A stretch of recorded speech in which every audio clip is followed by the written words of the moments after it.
So welcome everybody to the One World IAMP seminar. Today's speaker is Yoh Tanimoto from the University of Tor Vergata. Yoh has a very broad approach to quantum field theory using, on the one hand, functional analytic methods coming from Wightman quantum field theory or Euclidean Osterwalder-Schrader quantum field theory, and on the other hand, also more geometric approaches, conformal field theory or integrable models, and I think we'll see a combination of all of this in this talk. So Yoh, please go ahead. The screen is yours. Hello. Thank you very much for the introduction and also for invitation to give this talk in the series. I am here in the series. So today I'm going to talk about Wightman field for two-dimensional conformal field theory.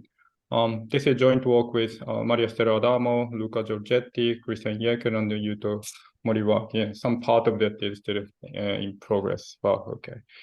So so let me start with the fundamental thing. We are interested in quantum field theory.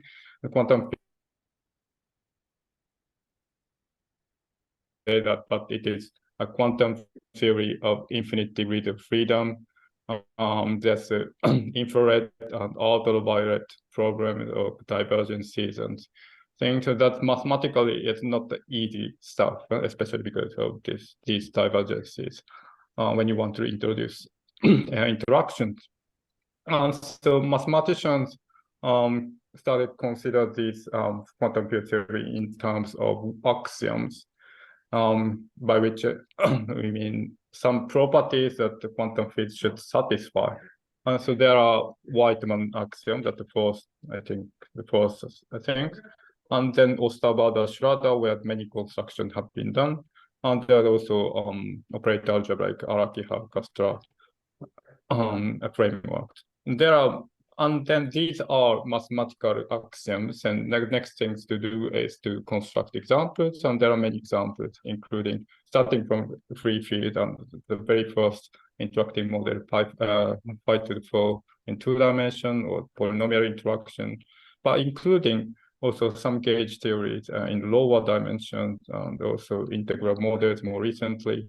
And among that, there is one interesting class, the conformal field theory, in 1+1 space dimensions. So these are physically very important because conformal field theory should be fixed points of the renormalization group flow, so that these theories should capture the important universal properties of non-conformal theories as well. So these are the key points in the space of quantum field theory, if you want. But two-dimensional CFT are also interesting from a purely mathematical point of view, because these theories have infinite dimensional symmetry, so you can consider representation theory of that or some extended algebra, so that there are many interests, and mathematicians study that. What I'd like to talk about today is that we can make sense of two-dimensional CFT in the most traditional framework, that is Wightman fields. Okay. So let me review the situation that usually if you want to construct an example in maybe an Osterwalder-Schrader or thing, you need math. But CFT should be renormalization group fixed points, so they are massless. So it's not so easy to construct CFT in a traditional way.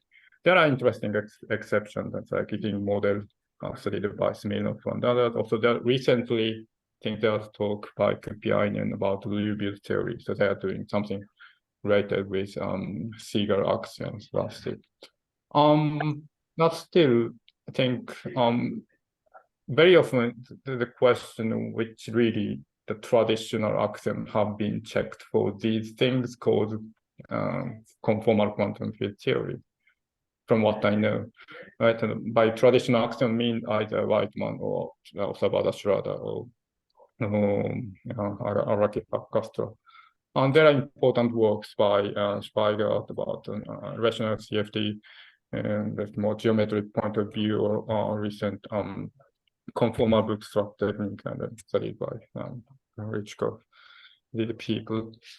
But yes, my purpose was in this talk is to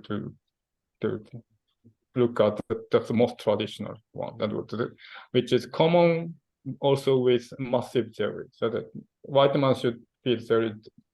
Wightman framework applies both to massless and massive, so it's not restricted to conformal things. And there's some already previous works about something called chiral CFD, and that chiral CFD has been studied in algebraically in the framework of vertex operator algebra. So this is the one preferred by algebraists. The important work by Karupi, Kawahigashi, Long, and Weiner a few years ago is that you can construct indeed Hard-Castral net on circle from unitary vertex operator algebra. So that is in some sense an analog of it's better to say and one important piece of two-dimensional CFD. To summarize what I'm going to talk about today is that first we construct Wightman fields for a class of full two-dimensional CFD. So not only chiral, but we also do full CFD.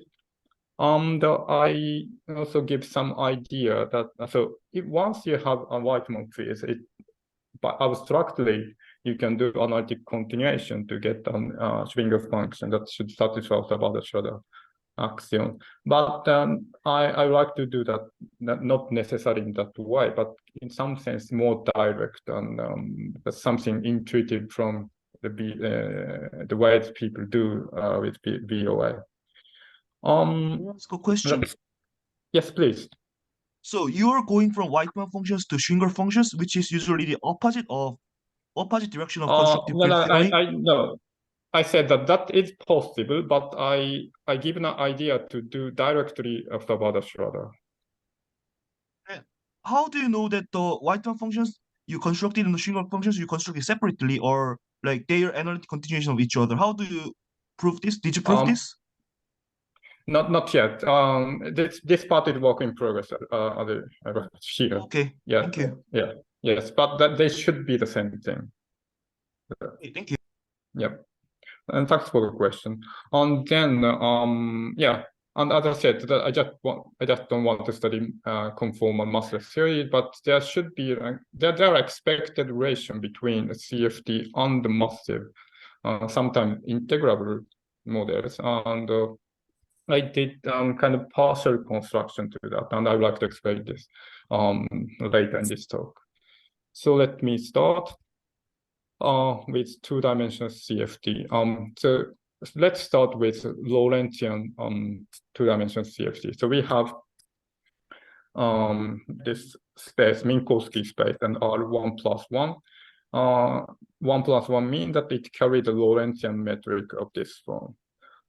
Then we consider the conformal group. The conformal group is all the transformation of the Minkowski space that preserve the metric up to scalar multiplication, up to function. So, because of this specific form of the metric, you can calculate that group. Then that group is diffeomorphism times diffeomorphism. So, in the sense that you can decompose, please look at the figure on the right. If you can decompose the Minkowski space with the usual R2, but not using the usual coordinate, but instead you use this light ray coordinate. And if you moved one coordinate by diffeomorphism, then the metric gets only multiplied by a function. So these are diffeomorphism. Well, so that is so if you want to consider a quantum feature that is covariant on the conformal group, that will be the symmetry of the theory. when you have a symmetry in a quantum theory, this should get a projective representation in your Hilbert space, right? So that is what the final object we would like to have. But assuming for the moment we have such a thing, then assuming that there are projective representation of diffeomorphism, then you can consider the fixed point with respect to one of these diffeomorphisms, so that acts only on one component. The fixed point with respect to that means that these quantum observable depends only on the other variable, light ray variable. Yeah? And these are the chiral. These are called the chiral observables, and these you can consider them as quantum field living only on the one of the light rays. So there's such things. So this is conceptually what we should have, and you can already at this point make an axiom for these objects. But apart from this, the fact that you have many examples of such one-dimensional quantum field theory, starting from, of course, the usual free field, boson and fermion, but for boson you have to take the derivative for technical reasons. Or you can just consider diffeomorphism covariance itself, and that is called Virasoro algebra. Or you can consider something called the WDW models, and mathematically it is related with loop groups or affine Katsumudi algebras. And I said, sorry, so one thing, and again, with conformal symmetry, you can complete one light ray to circle by stereographic projection like this. I put -1 on the left because we are on the complex plane. So that is a chiral observable, but they are just fixed point with respect to one of the diffeomorphism groups. And then the full object should be an extension of that, and that is called full CFT. So that is a quantum field theory that depends both on the coordinates, plus and minus. Okay, so this is conceptually what we should do. And then the axiom. So we should have the Wightman fields that are covariant with respect to conformal transformation. So this is something additional. The usual Wightman field is, as you know, it's an operator value distribution on our spacetime, which means that for every test function, you get an operator that is very often unbounded operator defined only on certain common invariant subspace of a given Hilbert space. That should satisfy physical requirements such as locality. And here locality means that if you have two test functions supported, let's say around this point and another point, that they are space-like separated. If you have two such test functions, then the corresponding operator should commute. I also put in some indices J and K just to say that there could be a family of Wightman fields, and each of them should commute. Each pair should commute if you smear the test function with space-like separate support. And we also assume conformal or covariance. And sometimes you restrict it to the Möbius subgroup, because the Möbius subgroup should preserve also vacuum and require positivity of energy that is called the spectrum condition and existence of vacuum and these things. These are Wightman fields. And we say that such a two-dimensional Wightman field is chiral if it just depends on one of the variables. Okay? So could you tell me what it means by a distribution depending on those light coordinates? In the sense that if you translate in the other light-like direction, nothing happens. It stays the same operator. Oh, in the sense of distributions, right? Yes. And in weak sense, you can. Yes. Yeah, if you pretend that they are function, then the function can depend on the one of the coordinates. Then in that sense, some analog in that sense. Okay, started Wightman field that we like to construct at the end. Let me explain unitary vertex operator algebra. This is an algebraic framework where you have a vector space V, and I already tell you that this V should be a dense subset of a Hilbert space, accompanied with something called vector field correspondence. That is, you give a so you get an operator from this some object.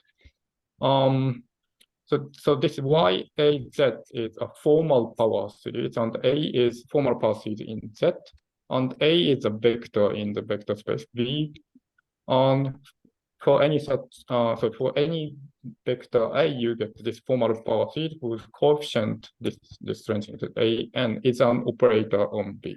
So you have something that looks in the field, but not. We assume by unitarity that V carries nice scalar product. And in this setting, in VOA, there's an axiom called locality, and locality looks like this. If you take the commutator, it vanishes except the coinciding point. Yeah? But if you kill some singularity at the coinciding point, it will commute. So that this is locality in the sense of VOA. There are also covariance in the sense of algebraic sense, Möbius and Dirac. I'm not going to talk about that today. But importantly, there is conformal, something called conformal Hamiltonian. That is a generative rotation. And the vector space has a very nice structure with respect to that thing. And how should we connect these things? So the unitary BOA is algebraic framework, but the point that there are many examples, you can include unitarity. And Karpi, Kawahigashi, Longo, Weiner did this implicitly in their work. They constructed Wightman field for BOA satisfying some technical condition that is called polynomiality bound, but that's okay. So starting from BOA with this condition, so you pick a nice vector. A nice vector is, let's say, B.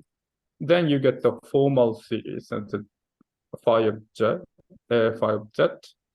And then from this, you can get a distribution, operator value distribution. Operator value distribution can be made in this way. You pick a test function on the circle, and then smooth test function on the circle can be decomposed into the Fourier component. And then you sum these coefficient of the formal series together with the Fourier component, and that gives you operator value distribution. That's it. This becomes Wightman field. And I come to this let's setting with more concrete example.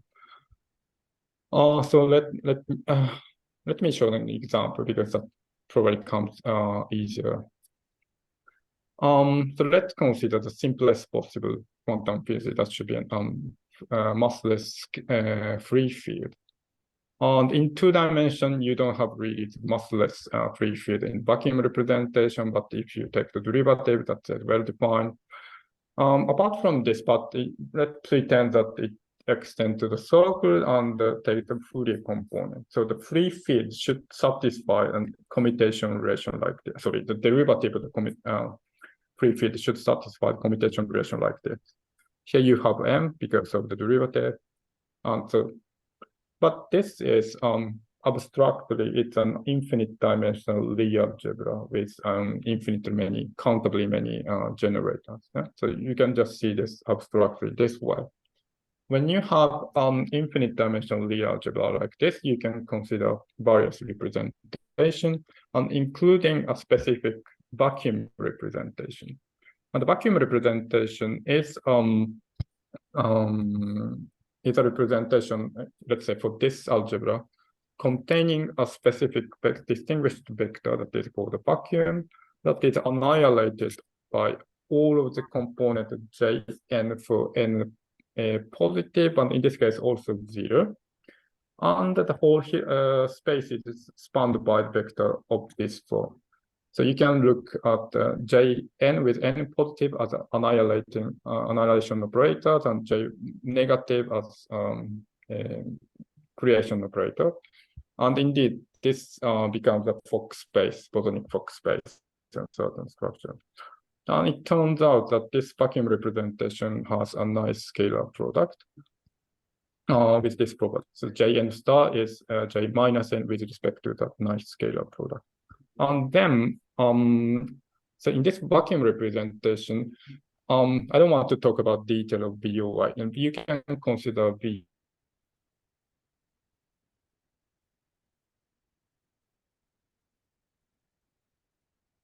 sum and linear combination and also big ordered product, but that's essentially it. So this is BOA is generated by this formal series, and from this you can, by taking one big ordering, this you can construct a representation of the Virasoro algebra. The Virasoro algebra is another infinite dimension Lie algebra satisfying this commutative relation. And importantly, we pick L0 from this Virasoro algebra, and that will be the conformal Hamiltonian. Okay, so now we have this Lie algebra under vacuum representation. Then we can construct Wightman, the operator variable distribution on the circle. I would call it Wightman field on the circle by this rule. So you pick a test function f on the circle. It has a Fourier component like this. And by summing together the J and the Fourier component all together this way. And it is an infinite sum of operators. But actually it converges with respect to the scalar product and on a certain dense set, and this is infinity domain, smooth domain, infinity domain for L0, because you have this, you also have this estimate on the dense set, dense vector. From this you can prove convergence of such infinite sig. Then you can also prove the covariance with respect to the diffeomorphic group, because the Virasoro algebra is the Lie algebra for the up to central extension. It is Lie algebra diffeomorphic group. And from this, you can really construct usual Wightman field, because now we have some analog of Wightman field on the circle. And then let me remember that the two-dimensional spacetime can be decomposed into two light rays. And one light ray is the dense subset of the circle. So every time you have a test function in two-dimensional spacetime, you just ignore one coordinate and press it to the one light ray. And then that can be identified as a test function on the circle.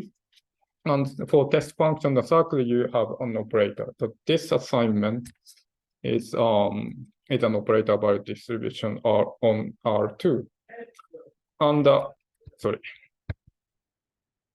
and this is a Wightman field on two-dimensional spacetime, by which I say that it's a chiral conformal field, because we ignore one of the light ray coordinates. So it depends only on one of the coordinates.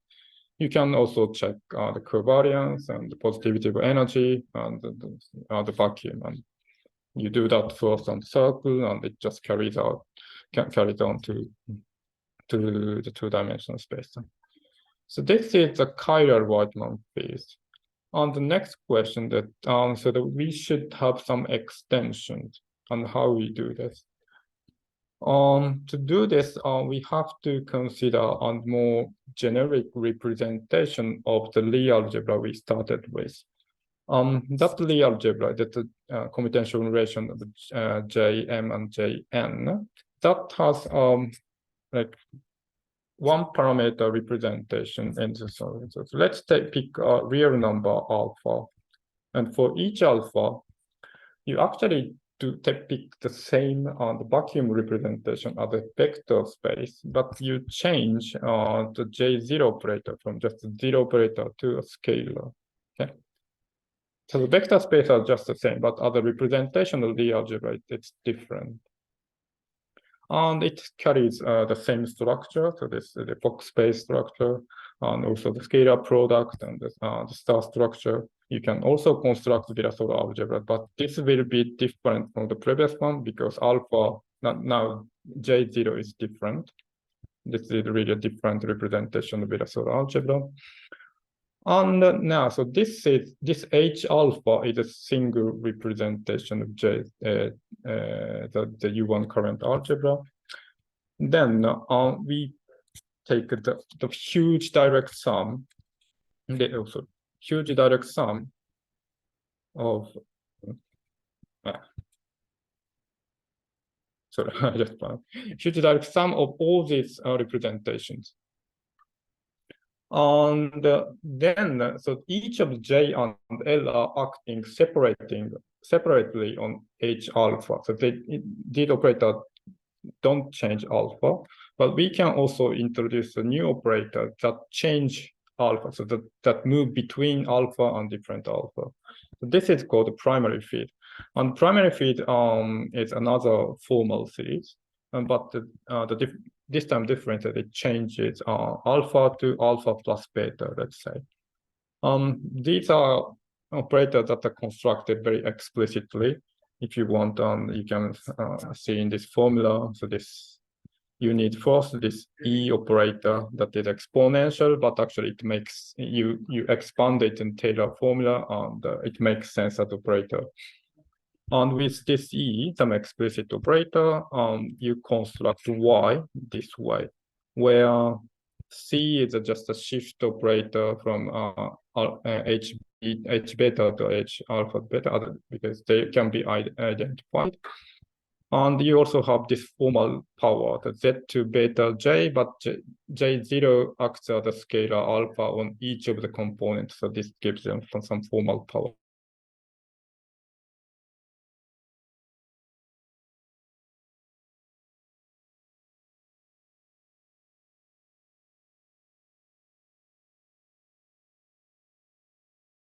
Real number. No, that's a huge thing.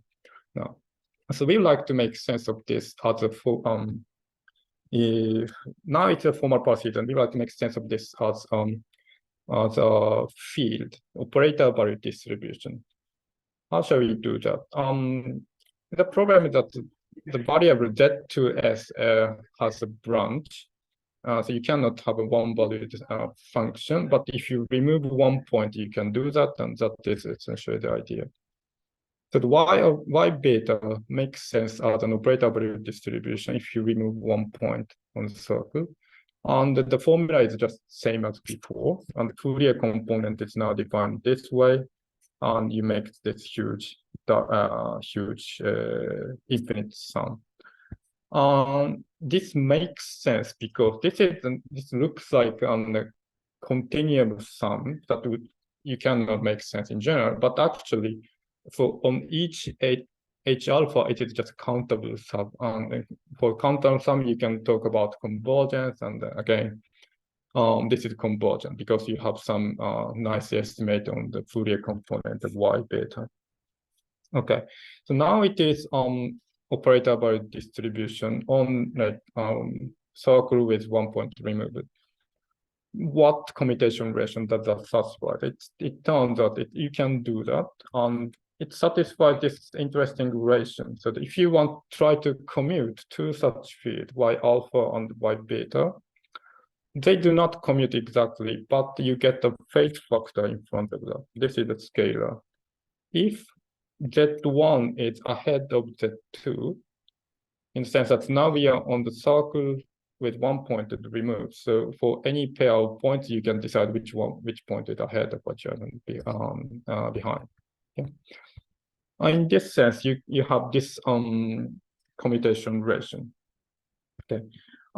This scalar is called braiding. It is very common in two-dimensional CFD, and in other models, you get some more complicated braiding, not just scalar, but something very well studied. Say now, so Y is now an operator value distribution, but this is not local, right? Because if you try to commute, you get one scale phase factor. but you can cancel this fade factor easily if you take the two tensor product of two components. And now we identify one tensor component as living on one light ray, and another tensor component as living on the other light ray. So here is the two-dimensional Wightman field we are constructing. So Y tilde, it's just a tensor product, but with same beta, with different reference point Z and Y beta of W. Just note that you can restrict. So I construct this on the simple tensor product, but actually it restricts to this subspace. Then this is local in the traditional sense, because if you have 2 points here, like let's say 1 point in on the left and 1 point on the right, and let's say that they are space-like separated, then in the light ray coordinate, the fourth component out of 1 point should be ahead of the other, but the second component of the fourth point, as the point on the left, should be before with respect to the other. So their relative positions are inverted, which means that when you compute the commutation relation, you get e to the I alpha beta from the first factor, but you get the other conjugate factor from the other, and then they just cancel. So this is a locality in this example. So this way, so this satisfies locality in that way, and you can also check its covariance, and that is how these feeds are actually two-dimensional Wightman feeds. Now, the proof of locality is kind of that simple. You can extend it to the more, a bit larger class of examples, where let's pick some unitary BOA with nice representations. Assume that the set of representation forms a certain abelian group. In the previous example, this abelian group was just R, that's a continuous group. It's a huge Hilbert space, but it's okay. And assume that there's nice fields either intertwining operators between these representations and with scalar updating. If you have that situation, you just repeat the same construction and same argument. You can construct a local Wightman field that satisfies all the axioms, with satisfying the locality in the usual two-dimensional sets. And this is what we did recently. So of course, there's a question whether there are such examples, but we didn't check not all the details, but the famous WG model at level 1 should satisfy all axioms. We still have to do the estimate, but that should be okay. Now, so that is what we know already. The idea is that this structure of combining representation of left and right chiral component that take this huge direct sum is already something known to physicists and also BOA people. So constructions have been already kind of algebraically studied in some sense by some people. So there's previous work by Huang and Kong, and recently also by Moriwaki, who defined something called full BOA. So that should be also possible for an even larger class of CFT if you assume unitarity. And most recently by GUI, and this technical condition that about representations and intertwining operators have improved, so that things should work, but that is still in progress. So let us see what we can do. Okay, and just let me remark that the Wightman field is not just determined by this structure of tensor product and the direct sum. It appears that you can put the exotic field on the same space, but in a different, non-equivalent way. That is inspired by the work by Davidoff, and there's some nice work by Bishop Kautiashi. Okay, so that is our construction two-dimensional Wightman field. And then I'd like to ask a question: what is the Osterwalder-Schrader object as a Schwinger function? Because if you have a Wightman field, you can also go to the Euclidean space by analytic continuation. That's possible, but the question is whether there is a kind of direct construction that on the so I would like to say yes, but for the moment it's a work in progress, and we have some nice idea for that. The idea is that okay, so that first of all, Osterwalder-Schrader axiom is about the Schwinger function, and they are not actually a function, but family of distributions for different n. So you have a family of distributions that should be correlation functions of n part and n fields. But to do that, you have to exclude the coinciding point. But still, then after that, they should satisfy the covariance, the reflection positivity, symmetry. Symmetry means locality, and clustering, uniqueness vacuum, and some technical function that we call linear growth to go back to Wightman. And once you have the Schwinger function, then Osterwalder-Schrader did the reconstruction. That's okay. Apart from technical part concerning linear growth, you should analytically continue back this Schwinger function. And you put I to the time coordinate that should give Wightman field the distribution boundary value. Okay. Now, so what should be the direct idea from BOA to get on Schwinger function? It's really just see this z and formal variable as a complex number. Okay. So let's take one such field. So this is formal series yet, and for some reason I ignore this d. This d was conformal dimensional field, but for this work you don't need it. So you just make this formal series, starting from one field in video, right?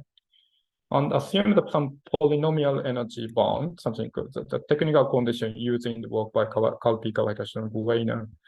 It's a technical condition, but it is valid essentially in all known examples, so you don't have to worry about that. So that is the bound about the norm of this component. So norm applied to the vector. You should be able to bound this by a polynomial in n and also some finite power in L0. So that this is technical requirement that you can do. Now, assuming that you just define the Schwinger function by putting these fields together in the vacuum state like this, and that's it. And this is still a formal power series, but actually it converges if you see this z as a complex number. Because Schwinger function, let's say that we define this as formal power series. And after that, you expand that, and after some calculation, it turns out it has this form where, because of some property of the vacuum state, you can always collect them together in this form of powers of Z2 over Z1 with positive power, and Z3 over Z2 with positive power, and so on, the Zn over Zn minus 1 to the positive power. And then by polynomial energy, but you have only polynomial growth for this component, which means that if you take this region where Z1 is larger than Z2 and larger than Z2, Z3 is larger than that, and then you have the exponential decay, so you get some like geometry, something even the only slightly stronger than geometric series. So this is convergent, so you actually get analytic function, right? So you can do this only for this region. But for permuted region, you can just permute these variables. You can still define a analytic function. Then some coinciding point, you have to do that by continuity, but it's still possible thanks to the polynomial energy bound. It's when did all one, that looks like an usual distribution with polynomial. Yeah, so what is the point? The point is that in chiral BOA, if you construct Schwinger function like that, it is an analytic function. If you see the two-dimensional space as complex variable.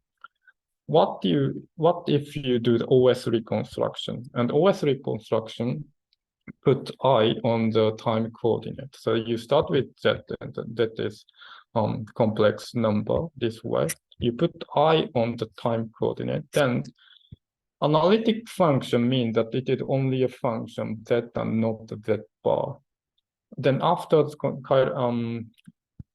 the analytic continuation, you get a function only of Z1 minus Z0. So this explained when starting from analytic correlation function, you get a correlation function that depends only on one of the light ray coordinates. This is why you get the chiral Wightman field from the BOA, unitary BOA. Right? What about other Osterwalder-Schrader axiom? I just make a sketch of the ideas. It's still work in progress. About reflection positivity, in some sense it just comes directly from unitarity, in the sense that by unitarity we mean that there's a nice scalar product which is positive definite, and for every vector you have a positive scalar product. And if you pick a vector constructed like this, that's smearing the endpoint field with some test function, you need to add some factor, but that's okay. This factor comes from transformation. So usually for reflection positivity, you consider the reflection of plane.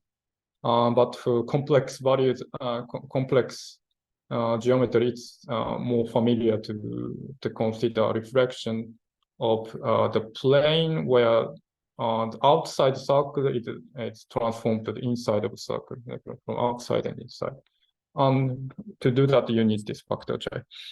But apart from that difference, so now we are interested in the reflection of this form. For any complex number, you put the bar and the -1, then that is a reflection from the outside with this outside of the circle and inside the circle.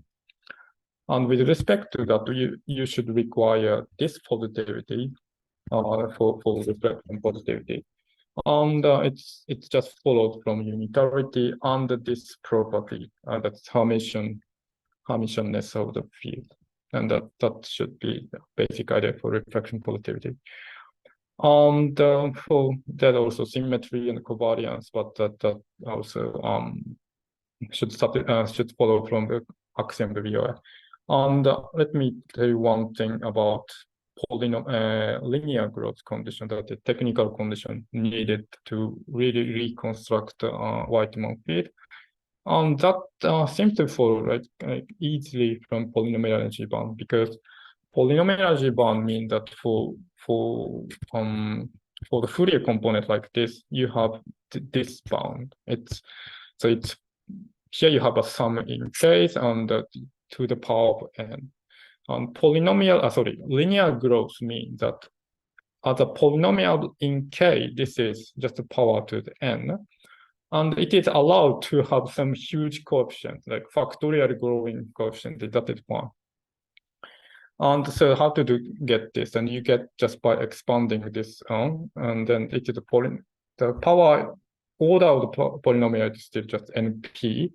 And it's a huge sum, but so you get the huge coefficients, factorial growing, that's fine. And that should be basic idea for linear growth. And so that after checking everything, then we should get Schwinger function satisfying all of the axioms. So that's it.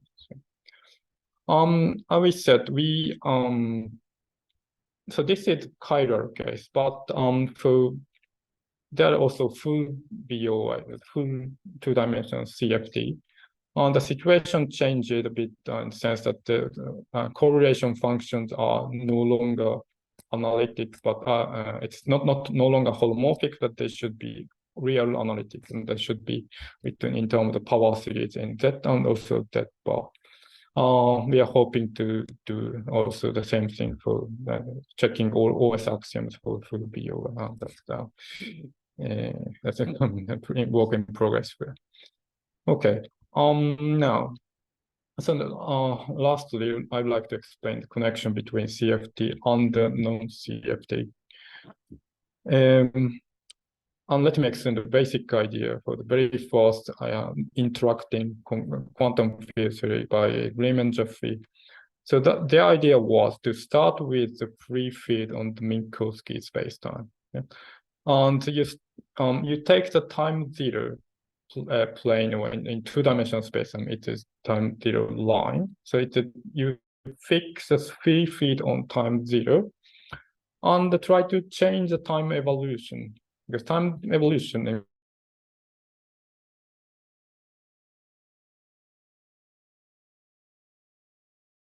and you have to put on finite volume cutoff, but you put some bump function, which is constant in the sort of interval in the space, and you generate the time evolution. And then you have to find the interacting vacuum and take the limit with respect to the interacting vacuum and change the representation. But the idea is take the time zero plane and change the dynamics. Now, after 50 years, Barata and Jäkel did some variation of this on the zeta spacetime. The zeta spacetime has a finite space-like direction. So it's different from Minkowski space. And in that situation, you can do a very similar thing. So starting with time zero theory and change the Lorentz generator in this case. But in finite space-like volume, you don't have to change the representation. You can define everything on the same Hilbert space. That's very interesting. It doesn't contradict the Hague theorem because of this finite volume. So you can extract some general idea from this construction. Yeah, starting with so not necessarily free field. Okay, you fix something, some quantum field theory. You just extract time zero component, time zero part, and change the dynamics by adding interaction term to the generator of Lorentz transformation. You can do that. This extracted idea is formulated by Jäkel years ago. Now, so why not taking the CFT as the starting point? And that is the idea, right? Because you can. So we take the free field because we have explicit construction, and then also for CFT, we have an explicit construction. We can use this as a starting point.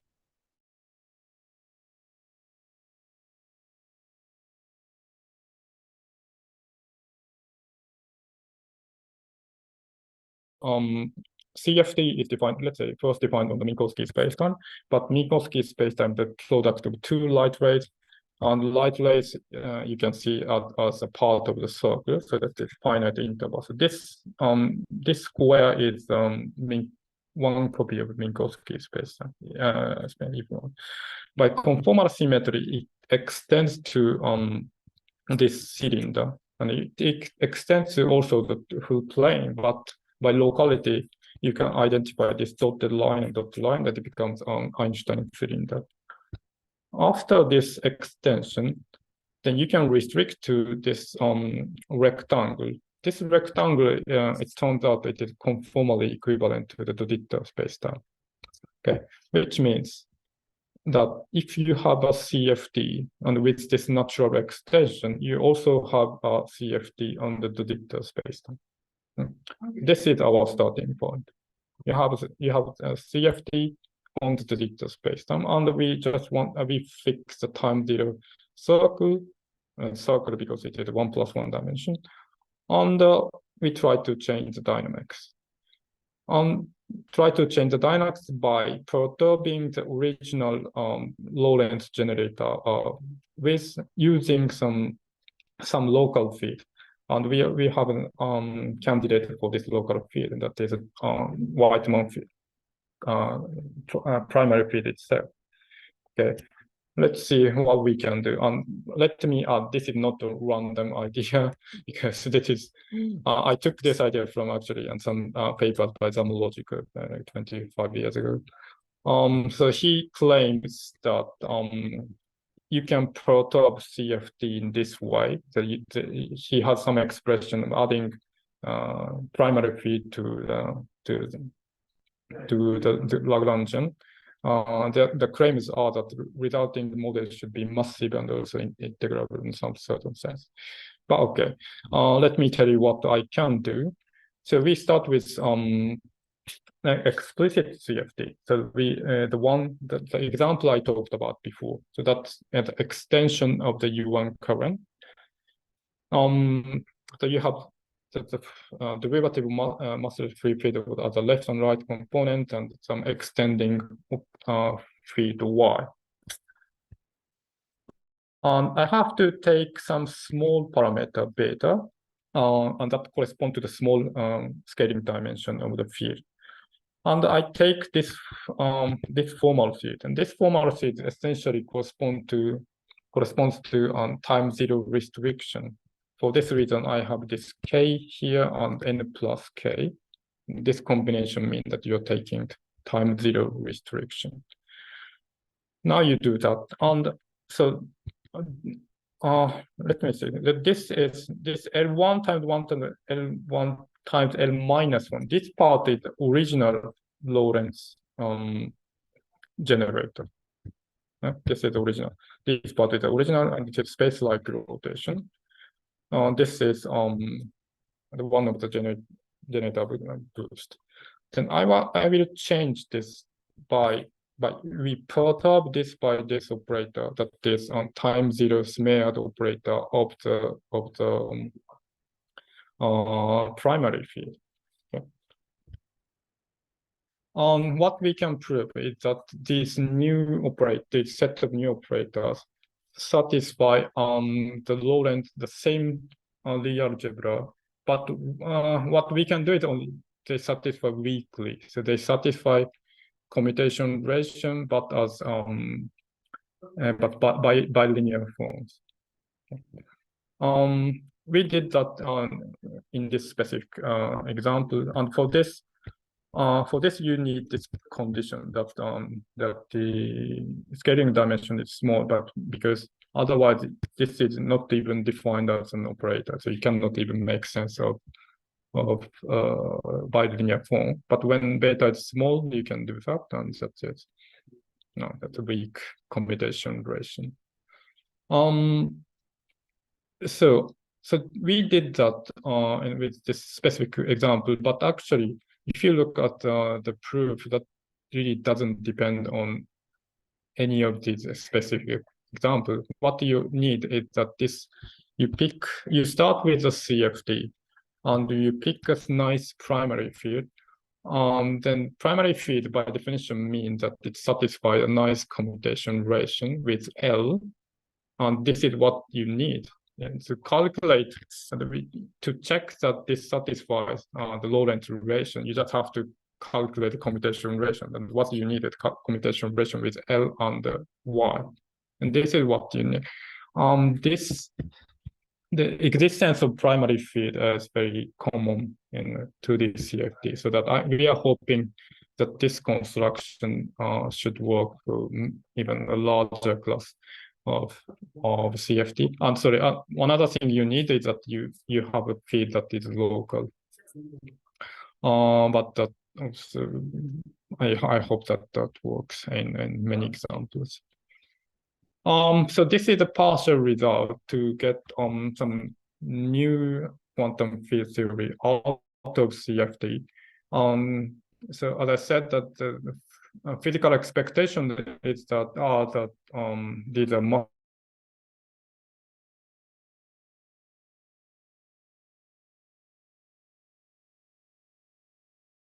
complete this perturbation by finding a nice domain for all of these operators, then showing that they extend to the group representation, we also have to find the interacting vacuum.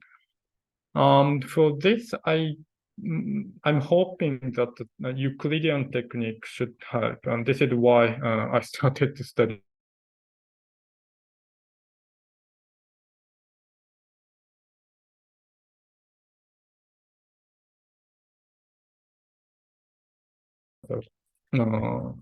axioms.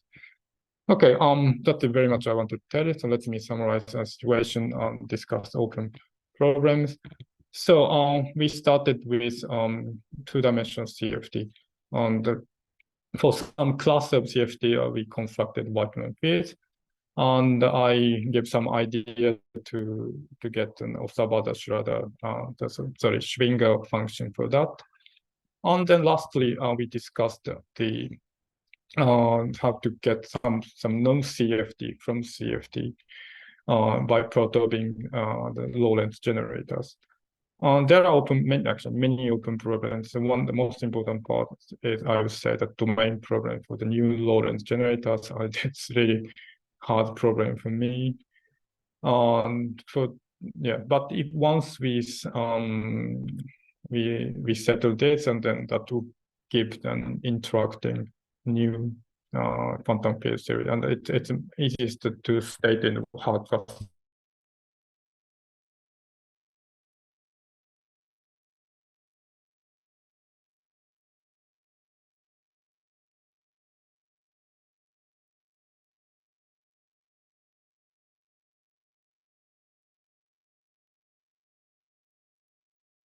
Axioms for unitary full BOI, but maybe not just a correlation function, but it would be nice to have the measures in the sense of Glimcher textbook, and so that we on the space of distribution, because that is much powerful.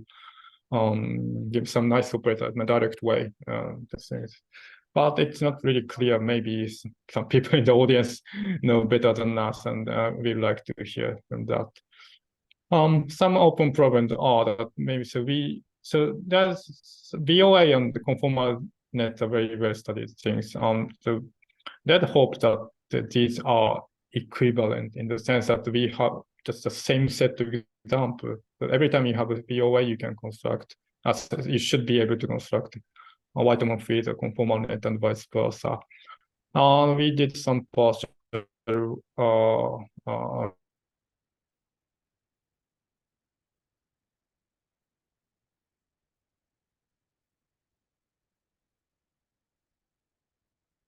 and it seems that actually this technical condition is automatic that with Sebastian Carpi, we hope to complete this work. So that it seems that the unitary BOI and the Wightman field on circle should be equivalent. Maybe there's some that carried out to Hackgrass net, and there's some work by James Taylor on the that's it. Let's see. All these stories are about two-dimensional CFT, and for higher dimensional CFT, it's completely different. We don't have this huge infinite dimensional symmetry, but of course, higher dimensional objects are in some sense more interesting, and maybe it's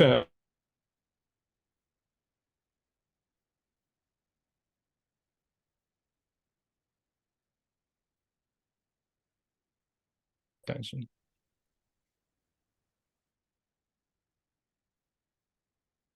Hello, Yoh, can you hear me?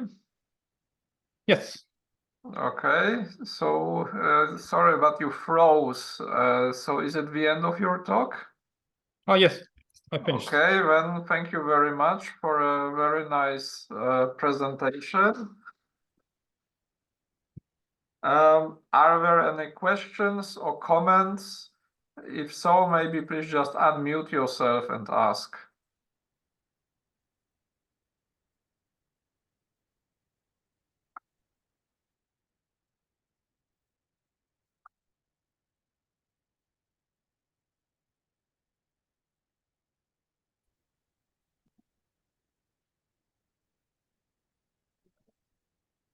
Okay, I cannot see anybody, so maybe let me ask you what is the philosophy behind this expectation that if you perturb a conformal field theory the way you described, you should get an integrable model? I really don't know that I just find it in some papers by Zamorji, but it seems that you can, so in perturbation theory, you can do something that, yeah, honestly, I really don't know about that part. So what was a speculation of Zamolodchikov? And if you take on the formula really look like what I said. You start with some CFD and add to the hypothetical Lagrangian. You add smeared primary feed on like specific type. Then they calculate it. It seems that they calculate also scattering matrix. The sum of these perturbations, and they claim that they're integrable. And they also associate with very specific model of the sorry, what are they called?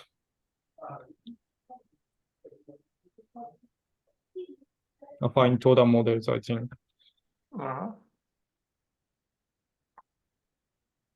But one thing is that I have difficulty in understanding this argument, and on the other hand, I don't think these are rigorous in this Wightman White sense. Okay. And does it somehow fit into the general Wilsonian renormalization group philosophy? Like the conformal field theories live on a fixed points, and now you want to go a little bit away from the fixed point because you expect that in the vicinity things are easier. I think so, not necessarily in terms of renormalization or scaling, but philosophically, yes, you perturb the fixed point by some relevant field, and you should get a massive theory. And yeah, kind of realizing that idea. I hope. I see. And this relevant or irrelevant, you can see from this how scaling dimension should be small, but not exactly. Actually, this is more technical condition that you have to have even smaller scaling dimension, but still that there are some relation there. Okay. So maybe now some questions. Yes, can I ask a naive question? Yes, So, please. Yes. yeah, there was already a question during the talk, but I want to ask the relation between the Wightman axiom and the Osterwalder-Schrader axiom. So, Yes. if somebody wants to construct quantum field theory from statistical mechanical side, then you must start from Euclidean formalism. So then you must start from the Osterwalder-Schrader axiom and then go back to Wightman. Of course, the Wightman is the final goal. But this kind of approach, is it still more advantageous to first establish Osterwalder-Schrader, or is it sometimes easier to just show the Wightman axiom? For the example, we consider we started with working directly on Wightman, so that was okay. Yeah. But then why do you want to go to Osterwalder-Schrader? That's not needed. Not needed. That's true. But if you want to do this last part of perturbation, not leaving the conformal theory, for that I think Euclidean theory is useful because first there are many issues. Like you have to find also the interacting vacuum, but interacting there's a very nice expression about interacting vacuum if you have a Euclidean theory, and that is also part of Barata Jäkel mode. Mhm. Also there's domain question, as I told. But expectation is that you can find a nice domain in the Euclidean part, and if you have already not just Osterwalder-Schrader, but like Hilbert, Euclidean Hilbert space, I think, and then do the virtual representation thing, reconstruction of that.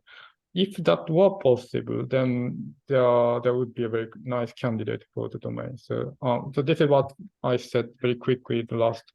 If we had even stronger Euclidean object like functional integrals and measures, and that would help to do the perturbation.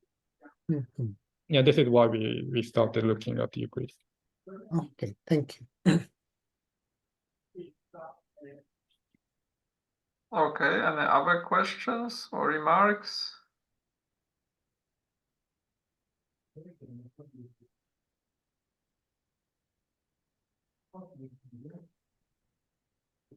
Okay, then maybe we should stop the official part, switch off the recording, and then maybe some more informal questions come. What do you think, Hol? Yeah, so let's thank the speaker. Let's thank the speaker again. Thanks to you. Thank you.